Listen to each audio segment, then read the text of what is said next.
कक्षा 9th के लिए विज्ञान विषय का एक और अन्य मॉडल पेपर लेके आ चुके हैं। और एक्चुअली में ये कोई वैसे मॉडल पेपर नहीं है, जालोर डिस्ट्रिक्ट में हुए जो 9th क्लास के एग्ज़ाम है वहाँ से पेपर लेके आया हूँ मैं। तो शुरू करते इसके हल को करना। पहला क्वेश्चन है वो विकल्पीय प्रश्न उत्तर है, जिसमें पहला क्वेश्चन ये है कि निम्न में से प्राचीन दार्शनिकों के अनुसार पंच तत्व थे। तो पंच तत्वों में वायु, पृथ्वी, अग्नि ये सभी शामिल होते हैं। ठीक है, तो इसका आंसर हो जाएगा सभी। नेक्स्ट है कि निम्न में से शुष्क बर्फ है। ये बहुत ही इंपॉर्टेंट क्वेश्चन है, ना सिर्फ 9th कक्षाओं में ये पूछा जाता है, 11th यानी कि 11वीं कक्षा तक भी ये क्वेश्चन पूछा जाता है। शुष्क बर्फ जिसे अंग्रेजी में ड्राई आइस, क्वेश्चन कभी कभी ऐसे भी पूछ लेते हैं ड्राई आइस किसे कहते हैं। तो जो ठोस CO2 होती है ना, ठोस CO2 उसे कहते हैं ड्राई आइस। ये क्वेश्चन आपको 2-3 तरीके से पूछ सकता है भी ठोस CO2 को क्या कहते हैं। तो आप उसमें लिखोगे ड्राई आइस या शुष्क बर्फ, या इसने पूछा है शुष्क बर्फ किसे कहते हैं, तो ये ठोस CO2 हो गया। ठीक है ना, द्रव्य CO2 नहीं होगा, ना ही ठोस HNO3 होगा। ठीक है, तो ये होगा ठोस CO2। द्रव्य का पात्रानुसार आकार बदलना। देखो जब आकार बदलता है तो उसके एक तरह से फिजिकल सिचुएशन में, फिजिकल कंडीशन में अंतर आता है।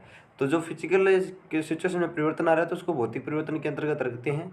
नेक्स्ट है सर्वप्रथम परमाणु नाम किसने दिया। तो सर्वप्रथम जो परमाणु नाम है वो डाल्टन ने दिया था। ये आपको बी नंबर ऑप्शन इसमें सही होगा। नेक्स्ट है कि तत्वों का नामकरण, प्रतीक आदि स्वीकृति प्रदान करने वाली संस्था कौन है। तो दो तत्वों का नामकरण और प्रतीक प्रदान करने वाली जो स्वीकृति प्रदान करने वाली जो संस्था है वो IUPAC है। ठीक है ना, IUPAC आगे बड़ी कक्षाओं में आप IUPAC के द्वारा किस प्रकार से तत्वों का नामकरण किया जाता है वो भी पढ़ोगे। तो इसका जो बी नंबर ऑप्शन है वो सही हो जाएगा। जीवित कोशिका की खोज किसने की थी। जीवित कोशिका की जो सबसे पहले खोज करी थी वो थे रॉबर्ट हुक ने। रॉबर्ट हुक ने सबसे पहले जीवित कोशिका की खोज करी थी, ये आपको याद रखना है। वस्तु के वेग में परिवर्तन की दर को क्या कहते हैं। देखो वेग में परिवर्तन होता है त्वरण। पहला ऑप्शन है आपका विस्थापन। विस्थापन जो को विस्थापन और दूरी एक मतलब एक तरह की डिस्टेंस ही होती है। ये न्यूनतम डिस्टेंस होती है, ये दूरी अधिकतम डिस्टेंस कितनी भी हो सकती है। और दूरी में परिवर्तन को चाल कहते हैं, विस्थापन में परिवर्तन को वेग कहते हैं, और वेग में परिवर्तन को त्वरण कहते हैं। तो इसने पूछा है वेग में परिवर्तन में, तो वेग में परिवर्तन को त्वरण कहते हैं। चाल का मात्रक होता है, चाल बराबर होता है दूरी बट समय। दूरी को मीटर में लिखते हैं, समय को सेकंड में लिखते हैं, तो मीटर पर सेकंड। बी नंबर ऑप्शन आपका सही होगा। नेक्स्ट क्वेश्चन है एक निश्चित दिशा में चाल को कहते हैं। अगर चाल की कोई निश्चित डायरेक्शन होती है तो वो वेग होता है, वेग कहलाता है। तो ए नंबर ऑप्शन आपका सही हो जाएगा। जड़त्व नियम कहलाता है। जड़त्व नियम तो जो होता है गति के प्रथम नियम को जड़त्व नियम कहते हैं। तो ये सी नंबर ऑप्शन आपका सही हो गया। निम्न में कुक्कुट की प्रजाति है। तो पहला है कटला। देखो कटला जो है एक मछली की प्रजाति है, रोहू भी एक मछली की प्रजाति है, मृगल भी एक मछली की प्रजाति है। लेकिन जो लेह हॉर्न है वो एक कुक्कुट की प्रजाति है। कुक्कुट यानी कि जो मुर्गे होते हैं ना उनको कहते हैं कुक्कुट। निम्न में से कार्य का जो मात्रक होता है वो है जूल। कार्य और ऊर्जा दोनों का ही मात्रक जूल ही होता है। तो इसने पूछा है कार्य और ऊर्जा का मात्रक क्या है, तो जूल होगा। ठीक है, नेक्स्ट है शक्ति का व्यावसायिक मात्रक क्या है। तो शक्ति का जो व्यावसायिक मात्रक होता है वो वोट होता है। ध्वनि का मात्रक होता है हर्ट्ज। सही नंबर ऑप्शन। चमगादड़ द्वारा रात्रि परिवेषण में ध्वनि उत्पन्न की जाती है। तो चमगादड़ द्वारा रात्रि में प्राश्रव्य या प्राध्वनि उत्पन्न करी जाती है।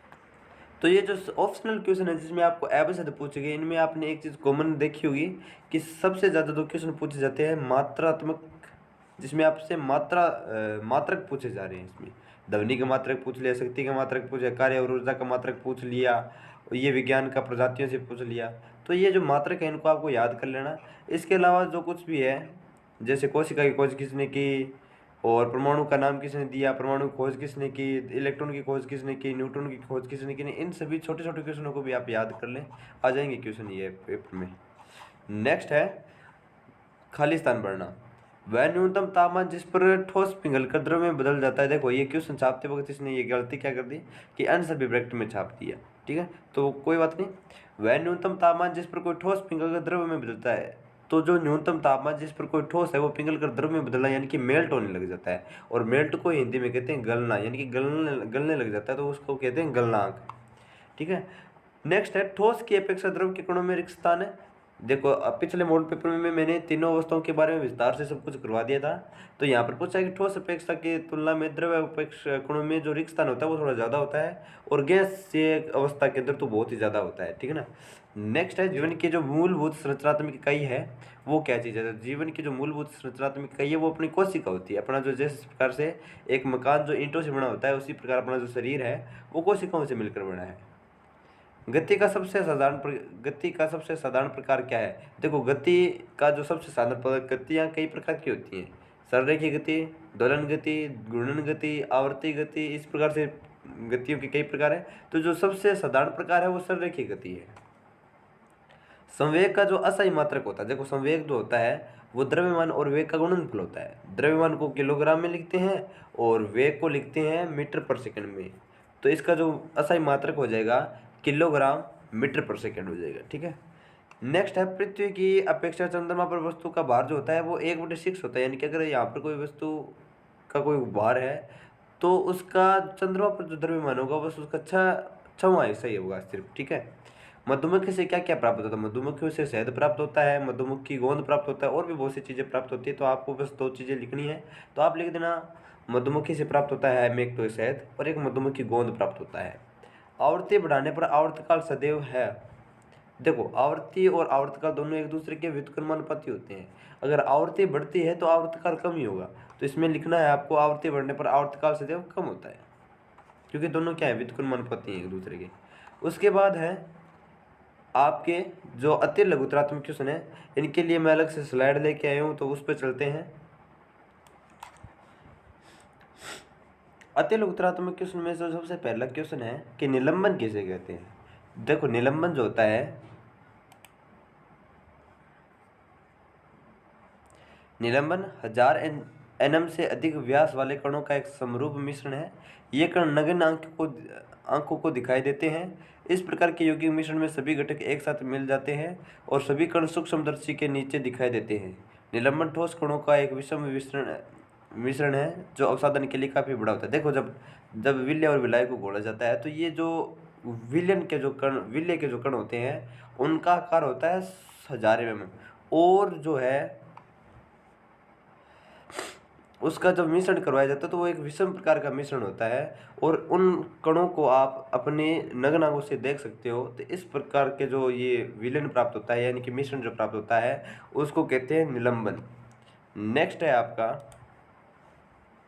कि 2 तत्वों के नाम लिखने हैं जो कमरे के ताप पर द्रव्य होता है। तो एक तो होता है पारा। पारा तो एक धातु है जो कमरे के ताप पर क्या होती है, द्रव्य अवस्था में रहती है। दूसरा ब्रोमीन। ब्रोमीन एक अधातु है और ये भी क्या होती है, कमरे के ताप पर द्रव्य अवस्था में रहती है। नेक्स्ट है जंतु कोशिका का नामांकन चित्र। ये रहा आपका जंतु कोशिका का नामांकन चित्र। इस प्रकार का आपको एक चित्र बनाना है जिसमें सेंटर में केंद्रक हो गया, केंद्रक के चारों तरफ एक केंद्रीय झिल्ली हो गई, और ये जो वाई टाइप कुछ लिखा हुआ है इसको कहते हैं चिकनी अंतर्द्रव्य जालिका।